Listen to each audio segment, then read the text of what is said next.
Kaisar Pedang yang Mengejutkan. Bab 5331, Buatlah Rencana.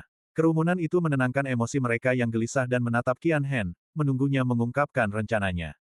Qian Hen terbatuk 2 kali dan berkata, seperti yang kalian lihat, kami para seniman bela diri sangat menginginkan susu batu penciptaan abadi, apalagi monster-monster raksasa itu. Lagi pula, zat ini memiliki daya tarik yang tak tertahankan bagi mereka. Selama aku membuka botolnya dan membiarkan aura susu batu penciptaan abadi menghilang, mereka akan secara alami mendatangi kita tanpa perlu kita cari. Bagaimana menurut kalian semua? Qian Hen dengan santai menyatakan rencananya. Kedengarannya seperti rencana yang bagus. Namun setelah diamati lebih dekat, rencana itu masih sangat berbahaya. Lin Bai bertanya dengan suara rendah, apakah ada di antara kalian yang memiliki pemahaman mendalam tentang monster-monster raksasa di perburuan surga timur? Atau lebih tepatnya, apakah ada monster raksasa di sini yang melampaui alam buah Tai Dao? Mendengar pertanyaan Lin Bai, semua orang menatapnya. Yi Song terkekeh, kekhawatiran saudara Lin sama denganku. Bagaimana jika kita menarik monster raksasa yang tidak bisa kita tangani? Chen Yule dan Qian Hen mengerutkan kening mendengar ini. Qian Hen tersenyum dan berkata, jangan khawatir, semuanya. Jika kita benar-benar menarik monster raksasa yang tidak bisa kita hadapi, kita akan berpencar dan melarikan diri. Kita bukan tandingannya. Apa menurutmu dia bisa menghentikan kita jika kita ingin melarikan diri? Semua orang setuju. Di antara mereka yang hadir, termasuk Lin Bai, semuanya memiliki kekuatan tingkat Sein. Jika monster raksasa yang tak terkendali muncul, mereka bisa langsung berpencar dan melarikan diri jika mereka merasa kalah. Dengan kekuatan Lin Bai dan yang lainnya, bahkan jika mereka tidak bisa menang, melarikan diri seharusnya bukan masalah. Setelah merenung sejenak, Lin Bai bertanya lagi, bagaimana jika kita menarik manusia, bukan monster raksasa? Pertanyaan Lin Bai langsung membuat banyak orang merenung. Begitu Qian Hen membuka botolnya, aura susu batu penciptaan abadi terpancar, yang tidak hanya dapat dirasakan oleh monster raksasa di tanah perburuan surga timur, tetapi juga seniman bela diri lainnya. Bagaimana jika para ahli dari 5 keluarga dan 7 sekte lain mencoba merebutnya? Qian Hen tersenyum dan berkata, saudara Lin memang cerdas dan mempertimbangkan segalanya dengan saksama. Aku juga sudah memikirkannya. Kita akan menarik garis dalam radius 10.000 mil untuk menjadi tempat berburu kita. Pada saat itu, aku akan menempatkan boneka dan murid-murid lainnya untuk berjaga di luar tempat berburu dan mencegah yang lain masuk. Petik 2. Jika ada yang mengabaikan peringatan kita dan bersikeras masuk secara paksa, maka mereka akan menjadikan kita musuh. Bagaimana menurutmu? Tanya Qian Hen sambil tersenyum. Chen Yule mengangguk dan berkata, aku tidak keberatan. Yi Song tersenyum dan berkata, cara ini bagus. Lin Bai tersenyum dan berkata, saudara Qian telah mempertimbangkan semuanya dengan saksama dan menyelesaikan semua kekhawatiran. Jadi, mari kita lakukan dengan cara ini. Qian Hen mengangguk dan tersenyum, berkata, baiklah, kita berenam akan membagi tugas dan bekerja sama. Aku tidak pandai bertarung, tetapi aku memiliki banyak harta dan dapat memberikan bantuan kepada kalian semua dari belakang. Selain itu, aku harus menjaga susu batu penciptaan abadi. Meskipun hanya ada sedikit, itu tetap sangat berharga. Kalau benar-benar dicuri monster raksasa, aku takkan bisa menjelaskannya saat kembali. Kata Suimo dan sambil tersenyum. Aku bisa meracik pil untukmu. Pilku begitu hebat hingga bahkan para tetua sekte pun tak tertandingi. Yi Song tertawa dan berkata, baiklah, saudara Qian dan Nona Sui cukup dukung kami dari belakang.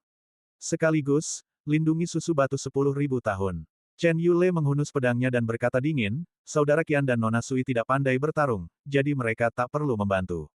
Kebetulan, saudara Lin, saudara Yi, Nona Huang, dan aku semua sangat pandai bertarung. Sambil berbicara, Chen Yule menatap Lin Bai, Yi Song, dan Huang Qingyun. Gambar, semua orang mengangguk setuju, rencana itu disetujui semua orang. Qian Hen berkata, baiklah, semuanya, bersiaplah. Waktu sangat penting, aku akan segera membuka botolnya. Qian Hen berjalan ke sebuah batu besar di puncak gunung, mengukir alur di dalamnya, dan meletakkan botol giok di dalamnya. Murid-muridnya, meskipun kuat, tidak dapat memberikan banyak bantuan di sini.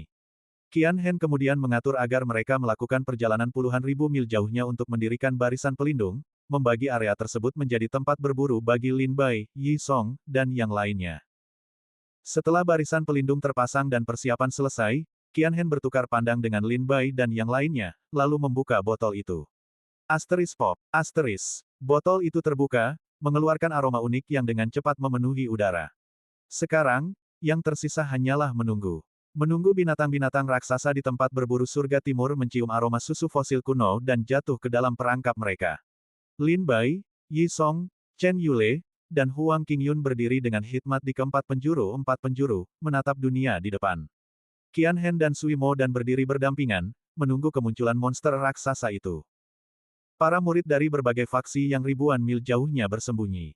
Pertempuran ini bukan milik mereka, melainkan medan perang para putra suci. Waktu berlalu dengan tenang, dan setengah jam berlalu dalam sekejap mata. Tiba-tiba, dunia menjadi sunyi. Keheningan yang menakutkan. Aura tak terlihat seolah menyelimuti area dalam radius 10.000 mil, mencegah makhluk hidup manapun bersuara. Dia di sini. Qian Hen tiba-tiba mengeluarkan kompas seukuran pelat muka dari tas penyimpanannya, permukaannya dipenuhi pola-pola aneh dan tak biasa. Pada saat itu, sebuah titik merah tiba-tiba muncul di kompasnya. Titik merah ini mendekati mereka dengan kecepatan yang sangat tinggi. Mendengar suara Qian Hen, Lin Bai dan yang lainnya menjadi waspada. Chen Yule, yang menghunus pedang gerbang naga, mengamati dunia dengan mata bagaikan elang, mencari jejak monster raksasa itu. Huang Qingyun diam-diam mengumpulkan kekuatan di tangan gioknya, dengan dingin mengamati sekelilingnya. Yi Song tampak relatif santai, senyum tipis tersungging di bibirnya, tetapi kilatan dingin mengintai di matanya. Lin Bai menarik napas dalam-dalam, memutar pergelangan tangannya, dan bersiap untuk pertempuran sengit. Wus! Hembusan angin bertiup kencang. Di selatan, Yi Song mendongak dan melihat badai mengamuk, menghancurkan hutan pegunungan ribuan mil jauhnya, melesat ke arah mereka. Di atas awan, awan gelap menumpuk, angin kencang menderu, dan guntur menggelegar.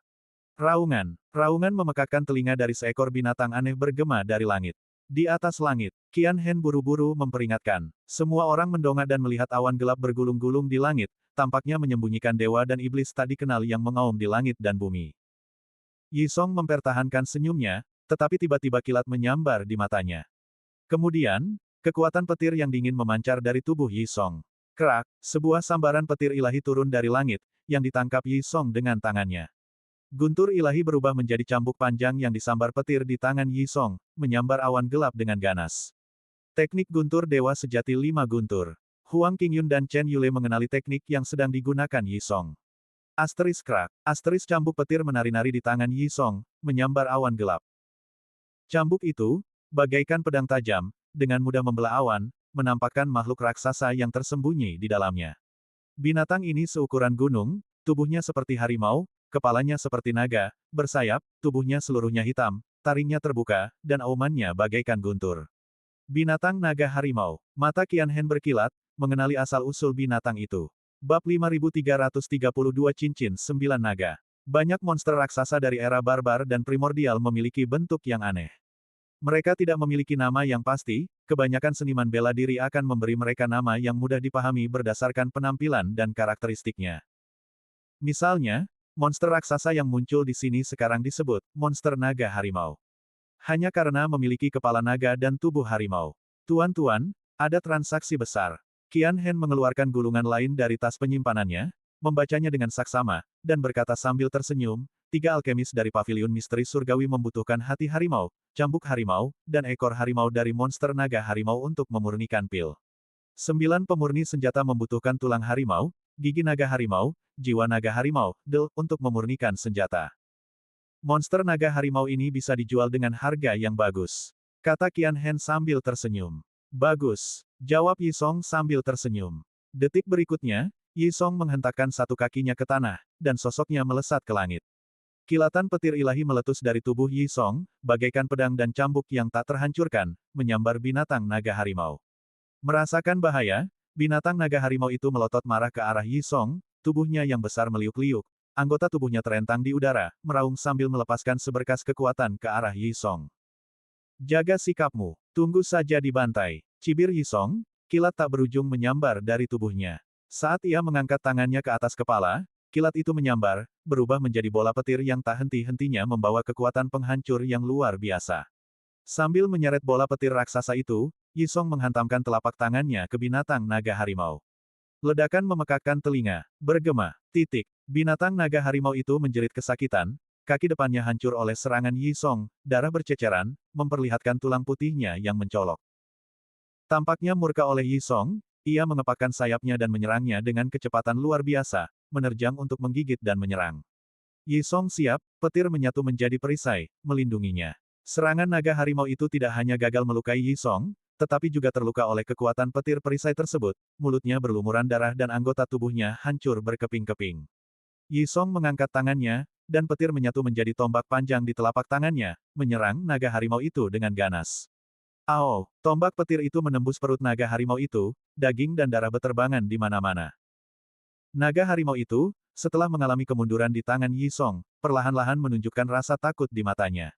Persepsi seekor binatang raksasa tentang bahaya, hidup dan mati jauh melampaui persepsi seniman bela diri dan iblis biasa. Sekarang setelah naga harimau itu tahu bahwa ia bukan tandingan Yi Song, ia sudah mulai mundur. Makhluk terkutuk ini ingin lari. Kau pikir kau bisa lolos semudah itu? Yi Song mencibir, menembus pikiran monster naga harimau itu. Dengan gerakan cepat, sambaran petir yang tak terhitung jumlahnya turun dari langit, membentuk sangkar yang memenjarakan monster naga harimau itu. Sambaran petir menyambar tubuh monster itu, membuatnya berlumuran darah, napasnya semakin lemah. Saudara Yi, berhentilah main-main. Perburuan baru saja dimulai, simpan tenagamu. Kata Chen Yule sambil menatap Yi Song. Yi Song membalas dengan kesal, ini pertama kalinya aku bertemu monster raksasa selama ini di Eastern Heaven Hunting Grounds. Bukankah seharusnya aku bersenang-senang? Baiklah, baiklah, sudah cukup. Kita akhiri saja, kata Yi Song dengan enggan setelah Chen Yule mengingatkannya. Tiba-tiba, petir menyambar di sekitar Yi Song, mengubahnya menjadi bintang jatuh, dan ia memukul tepat di dahi monster naga harimau itu dengan sebuah pukulan. Bang! Kekuatan petir itu, seperti pedang panjang, langsung menembus tengkorak monster naga harimau itu.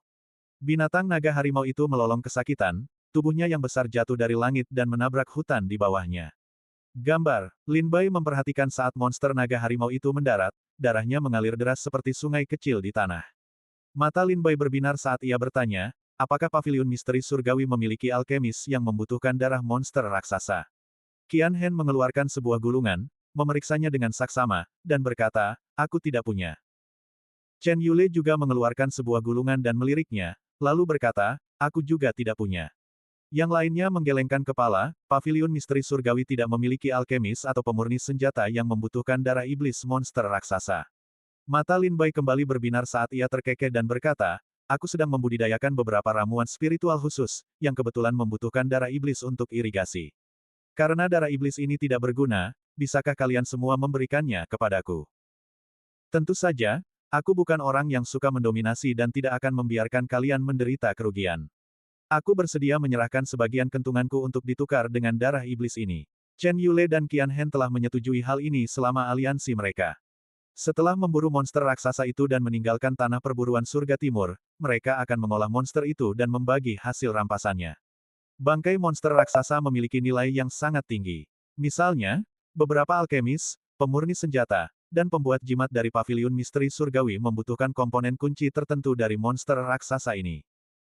Setelah para alkemis dan pemurni senjata dari paviliun misteri surgawi mendapatkan apa yang mereka butuhkan, sisa daging, kerangka, dan jiwa monster raksasa ini masih dapat dijual. Bahkan darah iblis dari monster raksasa ini bernilai sangat tinggi di dunia luar. Namun, karena para alkemis dan pemurni senjata dari paviliun misteri surgawi menganggap darah iblis terlalu rendah dan tidak terlalu berguna, mereka tidak memintanya. Dan karena Lin Bai sudah berbicara, Chen Yule, Qian Hen, dan yang lainnya tidak kekurangan uang, dan tidak perlu berselisih dengan Lin Bai hanya karena darah iblis. Chen Yule berkata, karena saudara Lin membutuhkannya, ambillah. Aku tidak keberatan. Huang Qingyun juga tersenyum dan berkata, aku juga tidak keberatan. Yi Song tersenyum dan berkata, ayo kita kumpulkan semua darah iblis dari monster raksasa yang kita bunuh nanti dan berikan kepada saudara Lin. Semua orang mencapai kesepakatan, dan Lin Bai berterima kasih berulang kali, lalu melangkah maju untuk mengambil darah iblis. Melihat Lin Bai mengeluarkan satu demi satu botol giok untuk mengumpulkan darah iblis, Qian Hen tersenyum kecut dan berkata, saudara Lin, bukankah kau punya wadah dengan kapasitas lebih besar? Lin Bai tersenyum kecut dan berkata, aku datang terburu-buru kali ini dan tidak punya waktu untuk bersiap. Qian Hen segera mengeluarkan sebuah cincin perak dari tas penyimpanannya, yang di atasnya terdapat 9 naga melingkar. Barang ini disebut cincin 9 naga. Aku melihatnya di pelelangan beberapa tahun yang lalu dan merasa cukup menarik, jadi aku membelinya. Setelah membelinya, aku merasa cincin itu tidak berguna, jadi aku menyimpannya di sudut tas penyimpananku dan sudah lama tidak menggunakannya. Qian Hen berkata sambil tersenyum, cincin 9 naga memiliki 9 ruang di dalamnya, masing-masing cukup besar untuk menampung sungai. Tapi cincin itu tidak bisa menampung makhluk hidup atau makhluk lain. Dulu aku menggunakan cincin 9 naga untuk menyimpan anggur berkualitas, tapi aku dimarahi oleh para tetua, dan sekarang aku jarang minum anggur. Kalau kakak Lin tidak keberatan benda ini dipakai, aku akan memberikannya padamu. Lin Bai sangat gembira. Ia tahu betul latar belakang Qian Hen. Jika benda ini bisa diambil dari tas penyimpanan Qian Hen, pastilah benda ini adalah harta yang tak ternilai harganya. Jangan tertipu oleh nada bicara Qian Hen yang terkesan acuh tak acuh, yang membuat benda ini tampak tak berharga. Di mata Qian Hen, selain tahta naga dinasti Chu, adakah harta karun di kerajaan Chu yang tak bisa ia beli? Misalnya, senjata ilahi Tai adalah harta karun yang tak ternilai harganya di mata seniman bela diri lainnya, sesuatu yang sangat langka dan sulit didapat. Banyak seniman bela diri bahkan tidak pernah melihatnya seumur hidup mereka. Namun di mata Qian Hen, jika ia membutuhkannya, keluarga Qian bisa membelikannya lusinan senjata ilahi Tai dalam hitungan menit. Itulah kekuatan uang. Bab 5333 6 Binatang Raksasa. Ketika Qian Hen menyerahkan cincin 9 naga kepada Lin Bai, ia sengaja menghapus jejak jiwa dewa di atasnya, membuat cincin itu tak bertuan. Lin Bai mengambil cincin 9 naga, mencetak jejak jiwa dewanya sendiri di atasnya, dan dengan satu pikiran, cincin 9 naga bersinar terang, mata salah satu dari 9 naga yang terukir di cincin itu bersinar dengan cahaya biru es. Darah binatang naga harimau itu seakan tertarik ke arah cincin 9 naga, akhirnya menghilang tanpa jejak. Setelah Lin Bai mengumpulkan darah iblis, Qian Hen mengumpulkan mayat binatang naga harimau itu.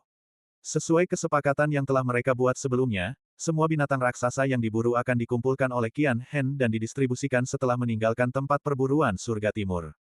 Di dalam Istana Abadi Surga Timur, Kaisar Chu menyaksikan Yi Song membunuh binatang naga harimau itu dan kemudian melihat Lin Bai mengumpulkan darah iblis binatang naga harimau itu.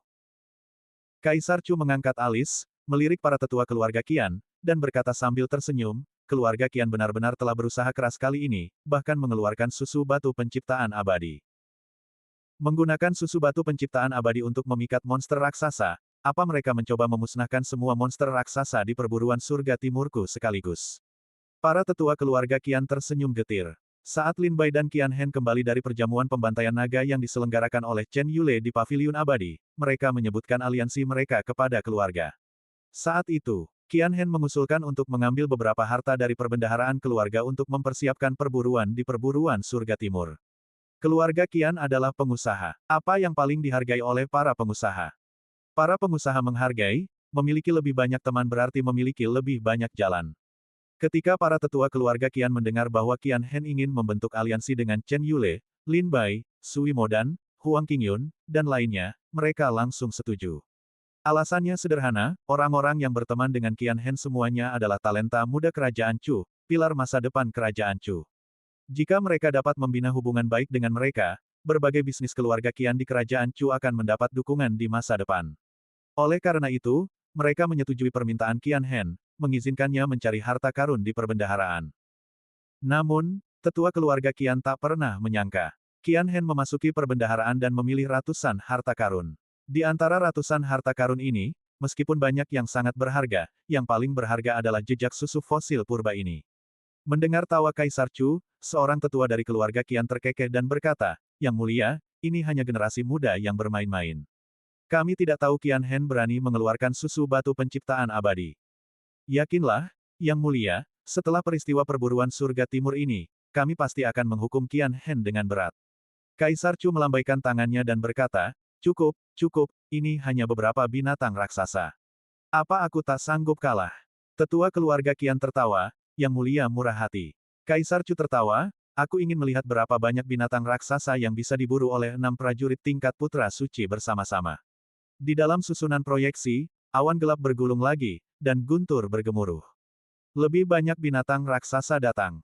Di dalam perburuan surga timur. Seperti yang dikatakan Yi Song dan Qian Hen, susu batu penciptaan abadi terlalu berharga, spesies kuno dan biadab ini tak mampu menahan daya tariknya. Pada saat ini, aura susu batu penciptaan abadi telah menyebar ke seluruh tanah perburuan surga timur. Binatang-binatang raksasa yang tak terhitung jumlahnya terbangun dari sarang mereka, menuju ke arah susu batu penciptaan abadi. Binatang naga harimau adalah yang pertama tiba, tetapi tentu saja bukan yang terakhir. Qian Hen baru saja selesai mengurus sisa-sisa binatang naga harimau ketika ia merasakan gelombang angin dan awan naik di antara langit dan bumi. Di kejauhan, awan gelap menekan, angin kencang melolong, dan kilat menyambar. Itu adalah pemandangan yang mengingatkan pada kelahiran Dewa Iblis, menyebabkan banyak seniman bela diri gemetar ketakutan. Gambar, menyadari anomali itu, Qian Hen buru-buru mengeluarkan kompasnya dari tas penyimpanan. Menunduk, ia memucat ketakutan. Semuanya, hati-hati. 6 monster raksasa datang. Qian Hen melihat 6 titik merah muncul di kompas, mendekat dengan cepat. Lin Bai dan yang lainnya sudah punya rencana. Qian Hen dan Sui Mo dan tidak ahli dalam pertempuran, jadi mereka tetap tinggal untuk menjaga susu batu penciptaan abadi dan bertindak sebagai cadangan. Lin Bai, Chen Yule, Sui Mo dan Yi Song adalah pasukan utama. Sekarang, 6 monster raksasa telah tiba, dan Lin Bai dan kelompoknya hanya memiliki 4. Itu berarti 2 dari mereka harus melawan 2 monster. Gemuruh, langit bergetar, dan bumi hancur. Di pegunungan di depan, jurang yang dalam terbelah, menuju puncak gunung. Tampak seolah-olah makhluk yang sangat menakutkan sedang mendekat dengan cepat dari bawah tanah. Chen Yule mendengus dingin, menghunus pedang gerbang naganya. Niat pedang yang sangat mendominasi melonjak, menghantam tanah dan menghalangi retakan.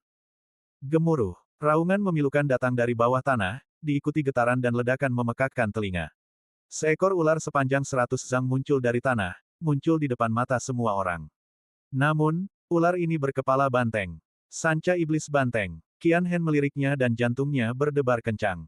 Pada saat yang sama, di atas kepala sanca iblis banteng, seekor elang raksasa emas seukuran gunung melayang di udara, sayapnya mengepak, merobek langit dan bumi dengan bila angin yang tak terhitung jumlahnya. Sanca cahaya suci. Melihat kedua binatang raksasa itu muncul, Chen Yule segera mengacungkan pedangnya dan berkata kepada Lin Bai dan yang lainnya, serahkan mereka berdua padaku. Begitu, selesai berbicara, Chen Yule berubah menjadi bayangan, menyeret niat pedangnya yang mengerikan saat ia menyerang kedua binatang raksasa itu. Saat Chen Yule bergerak, aura dingin memenuhi udara, membuat semua orang merinding. Namun, Lin Bai dan yang lainnya tidak terlalu memperhatikan medan perang Chen Yule, karena seekor binatang raksasa telah muncul di hadapan mereka masing-masing. Seekor kelabang sepanjang 100 kaki, dengan kaki setajam pisau, melintasi pegunungan yang jauh, mencabik-cabik hutan dan pegunungan yang dilaluinya, meninggalkan jejak yang tak terlupakan. Kelabang 1000 pedang. Mata Yisong menyipit, senyum mengembang di bibirnya. Huang Qingyun berkata, konon di dalam sekte surgawi abadi, pernah ada seorang patriark yang berkultivasi dengan seekor binatang raksasa selama bertahun-tahun, menguasai serangkaian teknik pedang dari binatang itu. Setelah dilepaskan, kekuatannya bagaikan badai, dengan energi pedang sekuat hujan. Teknik pedang itu sepertinya disebut, teknik 10.000 pedang, kan? Yisong tersenyum, Nona Huang benar-benar berpengetahuan luas. Sekte surgawi abadi kita memang memiliki seorang patriark bernama, leluhur 10.000 pedang, yang pernah berkultivasi dengan seekor kelabang 10.000 pedang, dan menguasai teknik 10.000 pedang darinya. Huang Qingyun berkata, kalau begitu, benda ini ditakdirkan untuk saudara Yi. Yisong terkekeh dan berkata, kalau begitu aku tak akan kalah. Sambil berbicara, Yisong menghunus pedang panjang dari tas penyimpanannya dan melangkah menuju kelabang 10.000 pedang. Melihat Yisong mendekat, kelabang 10.000 pedang itu segera melepaskan 10.000 kakinya, menebas energi pedang bagaikan bilah pedang, rentetan serangan yang padat menyerang Yisong. Yisong kemudian melepaskan ilmu pedangnya yang tak tertandingi, menyerang kelabang 1000 pisau. Sebuah ledakan memekakkan, telinga terdengar, kelabang 1000 pisau tercengang, bertanya-tanya bagaimana seniman bela diri ini tahu ilmu pedangnya. Bab 5334 Pertarungan Sengit. Melihat ilmu pedang Yisong yang telah mencapai tingkat keahlian dan seni ilahi yang sempurna, Lin Bai berseru. Aku tak pernah menyangka saudara Yi memiliki pencapaian ilmu pedang yang begitu mendalam. Teknik petir sebelumnya memang telah membuat Lin Bai takjub. Tetapi ia tak menyangka bahwa ilmu pedang Yisong kini menunjukkan tanda-tanda awal berada di level Grandmaster. Huang Qingyun terkekeh, Yisong memiliki, Daosuan Hua Chen Gu, kemampuan langka, dan esensi spiritual bawaannya sangat jernih, ia mempelajari segalanya dengan cepat. Bertahun-tahun yang lalu, Sekte Surgawi Abadi khawatir Yisong akan dibunuh oleh pasukan musuh, jadi mereka melindunginya, memaksanya menyalin buku siang dan malam di perpustakaan kitab suci dan gudang harta karun sekte tersebut. Selama 500 tahun penuh, Yisong menyalin semua kitab suci di perpustakaan kitab suci dan gudang harta karun. Dan berkat Daosuan Hua Chen Gu-nya, kitab suci yang disalinnya terukir dalam di benaknya. 500 tahun berlalu, dan Yi Song telah menguasai kitab suci dalam pikirannya, dan menguasai segala macam kemampuan dan teknik dewa. Tahun itu, Yi Song muncul dari area terlarang di gunung belakang Sekte Surgawi Abadi, sudah memiliki kultivasi Dewa Dao Puncak. Hari itu, Yi Song berdiri di arena bela diri Sekte Surgawi Abadi, mengalahkan semua murid yang datang menantangnya, menjadi putra suci. Lin Bai tak kuasa menahan diri untuk menggelengkan kepala dan mendesah. Daosuan Hua Chen Gu, sungguh bakat yang luar biasa. Huang Qingyun berkata, tidak berlebihan jika dikatakan bahwa Yi Song sekarang menjadi perpustakaan hidup dan gudang harta karun Sekte Surgawi Abadi. Dia hampir sepenuhnya menguasai semua teknik dan kitab suci rahasia Sekte Surgawi Abadi. Teknik dan kitab suci rahasia yang tidak dapat dipahami oleh seorang murid Sekte Surgawi Abadi seumur hidup, dapat ia pahami hanya dengan sekilas pandang, dan setelah beberapa tahun berlatih keras, ia dapat mencapai tingkat kesempurnaan. Dia tidak hanya ahli dalam teknik petir dan pedang, dia sangat mahir dalam ilmu pedang, teknik tinju, teknik telapak tangan, dan teknik gerakan. Kekuatan yang ditunjukkan Yi Song sejauh ini hanyalah puncak gunung es. Chen Yule dan Huang Qingyun sama-sama menghormati Yi Song, dan penilaian mereka cukup tinggi. Yi Song selalu tampak ceria dan tidak berbahaya, siapa sangka orang ini begitu tak terduga. Tepat ketika Lin Bai dan Huang Qingyun linglung, 3 binatang raksasa lainnya juga muncul bersamaan. Seekor serigala hitam, sebesar gunung dan berkepala 3, menyemburkan api, embun beku, dan kilat, menatap tajam ke puncak gunung tempat Lin Bai berada. Di balik pegunungan, seekor katak emas raksasa melompat dan mendarat di depan Lin Bai, punggungnya menggembung dengan bintil-bintil yang sepertinya akan pecah. Seekor ular panjang bersisik hitam, dengan sayap di punggungnya, terbang dari cakrawala yang jauh. Serigala iblis berkepala 3, katak emas takdir, ular iblis bersayap 2, tak satu pun dari mereka mudah dihadapi. Huang Qingyun berkata dengan suara rendah, "Saudara Lin, silakan pilih." Lin Bai berkata dengan santai, "Tentu saja, Nona duluan. Apa yang tidak dipilih Nona Huang adalah pilihanku." Huang Qingyun tersenyum dan berkata, "Baiklah kalau begitu, aku akan menangani serigala iblis berkepala 3 dan katak emas takdir. Saudara Lin bisa menangani ular iblis bersayap 2. Bagaimana?" Lin Bai mengerutkan kening mendengar ini dan bertanya, "Apakah Nona Huang meremehkanku? Apakah menurutmu akan sulit bagiku untuk menghadapi 2 binatang raksasa?" Huang Qingyun tersenyum kecut, "Tentu saja tidak. Hanya saja perburuan baru saja dimulai, dan aku seorang wanita dengan tubuh yang lemah. Aku khawatir aku tidak akan punya kekuatan untuk waktu yang lama.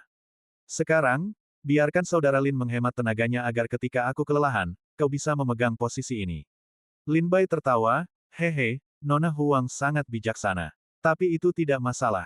Serahkan serigala iblis berkepala 3 dan kodok emas takdir kepadaku. Nona Huang bisa menangani ular iblis bersayap 2. Setelah itu, Lin Bai melangkah maju. Sebelum Huang Qingyun sempat berbicara, Lin Bai melepaskan aura pedang, mendorong kodok takdir surgawi dan serigala iblis berkepala 3 ke samping, menciptakan medan perang terpisah. "Saudara Lin, hati-hati." Huang Qingyun memperingatkan, berbalik dan terbang menuju ular iblis bersayap ganda. Dalam sekejap mata, pertempuran dahsyat meletus di sekitar puncak gunung. Chen Yule menghadapi ular iblis banteng dan elang cahaya suci. Yi Song melawan lipan 1000 pisau. Huang Qingyun melawan ular iblis bersayap ganda. Lin Bai melawan katak emas takdir surgawi dan serigala iblis berkepala 3. Semua monster raksasa ini adalah makhluk yang sangat kuat di tanah perburuan surga timur, kekuatan fisik mereka sendiri sebanding dengan alam buah Tai Dao.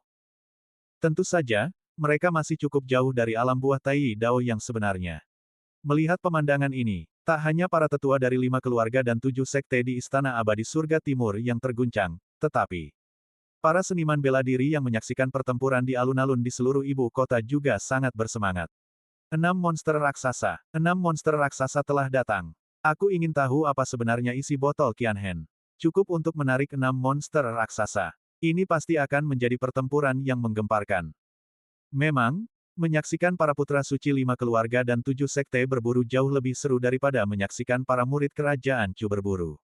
Para murid kerajaan biasanya membawa pasukan ke tempat perburuan, lalu mengepung monster-monster raksasa dan perlahan-lahan membunuh mereka. Menonton perburuan, para murid kerajaan bahkan tidak bisa membunuh 2 monster raksasa, sungguh membosankan. Perburuan para putra suci 5 keluarga dan 7 sekte jauh lebih seru, menarik 6 monster raksasa sekaligus. Banyak seniman bela diri di ibu kota yang bersemangat. Monster-monster raksasa katak emas takdir surgawi dan serigala iblis berkepala tiga, begitu mereka keluar dari tempat perburuan surga timur, niscaya akan menjadi bencana bagi negeri Chu.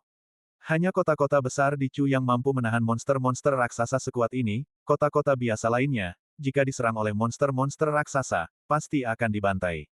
Di dalam tempat perburuan surga timur, Sui Modan dan Qian Hen berdiri di belakang, menyaksikan pertempuran sengit yang terjadi di depan mata mereka.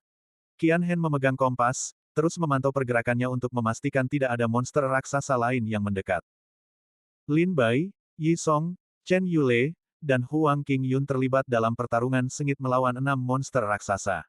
Lin Bai melangkah maju, menghunus pedang iblisnya, melepaskan semburan energi pedang yang mendorong katak takdir surgawi dan serigala iblis berkepala tiga ke samping. Melihat Lin Bai menghalangi jalan mereka, kedua monster raksasa itu menatap botol giok di samping Qian Hen di belakang Lin Bai, tatapan mereka dipenuhi keserakahan dan kegilaan.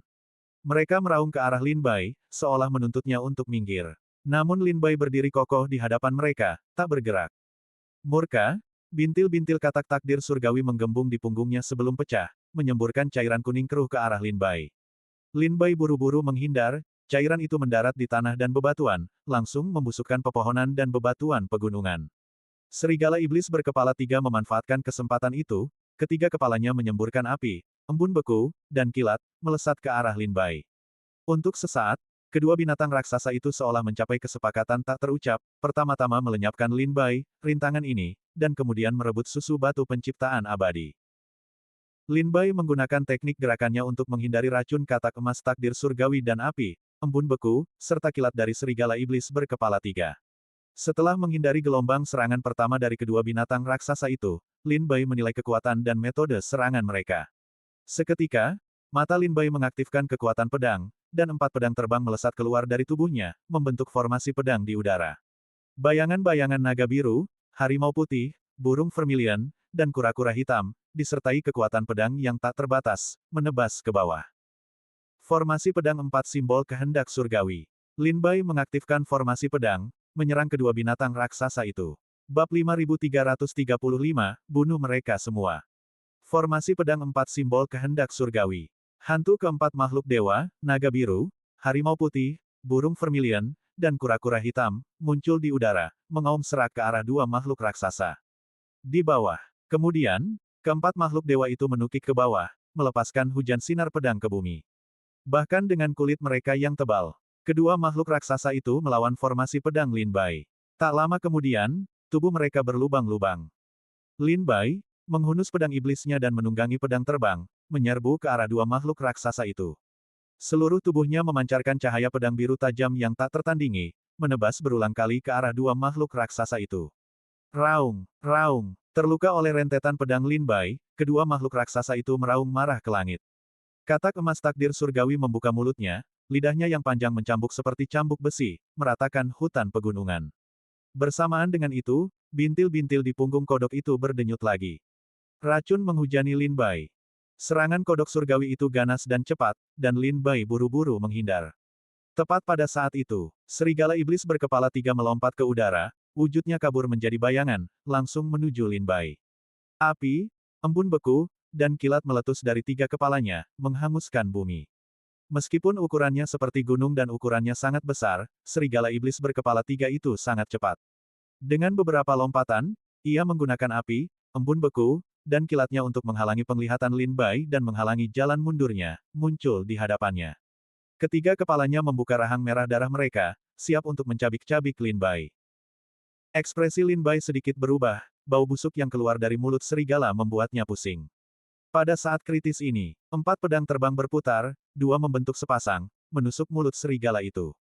Tetapi yang mengejutkan semua orang, mulut serigala itu seperti baja, melihat pedang-pedang datang, ia buru-buru mengatupkan rahangnya. Terdengar suara gertakan, 2 kepala mencengkeram 4 pedang terbang Lin Bai, sementara kepala di tengah menerjang untuk menggigitnya. Raung, serigala iblis berkepala tiga itu meraung, mengguncang langit. Lin Bai hampir ditelan bulat-bulat, dan ia bahkan bisa melihat tenggorokan hitam serigala itu.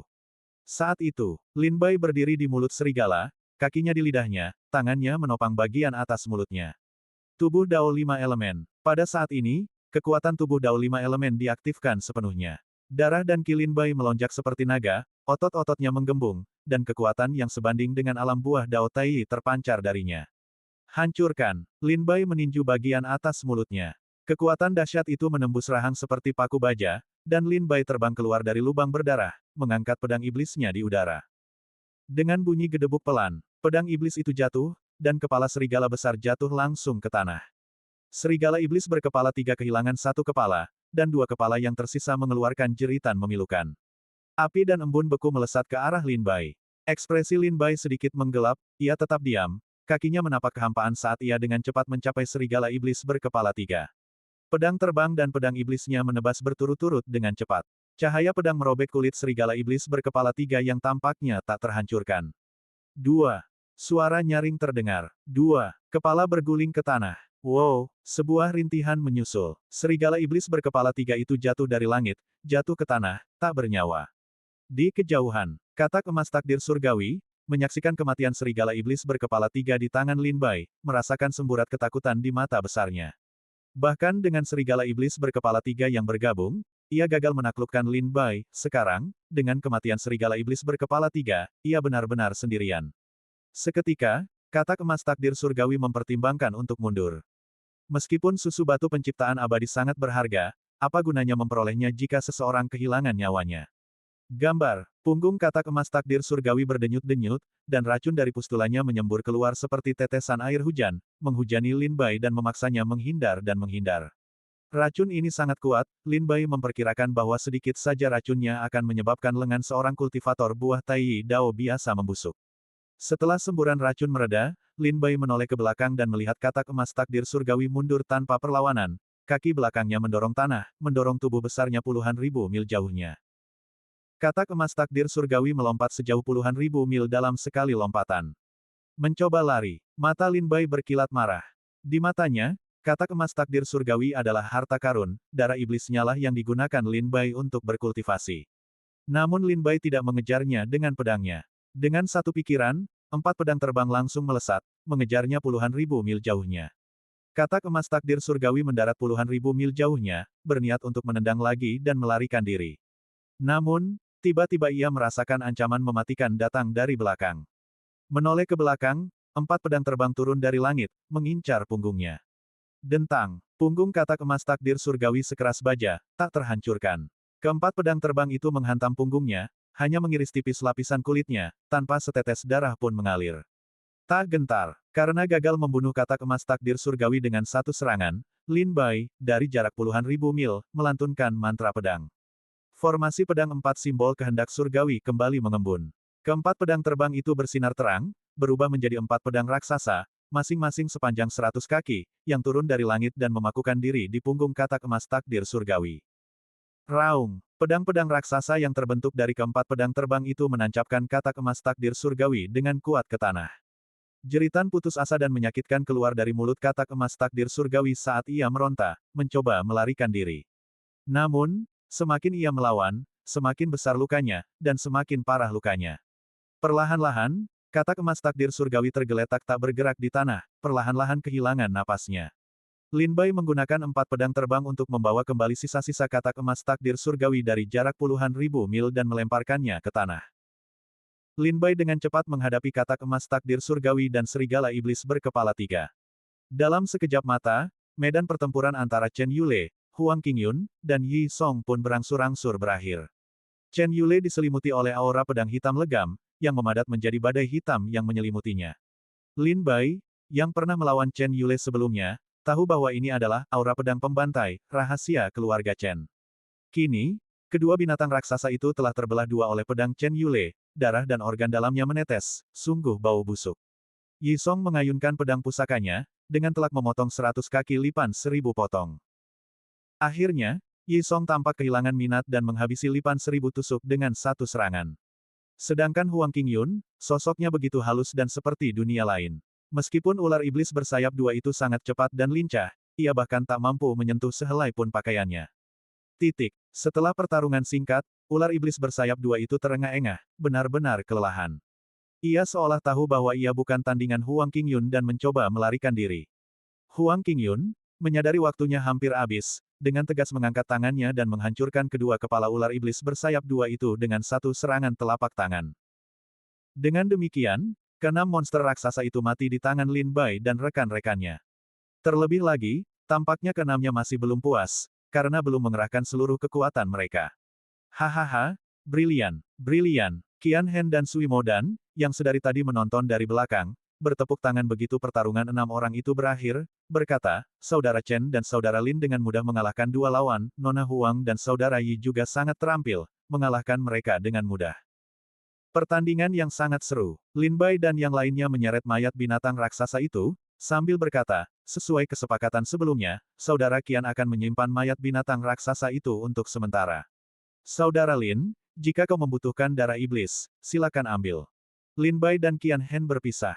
Setelah Lin Bai mengambil darah iblis, Qian Hen mengumpulkan tulang-tulang binatang raksasa itu.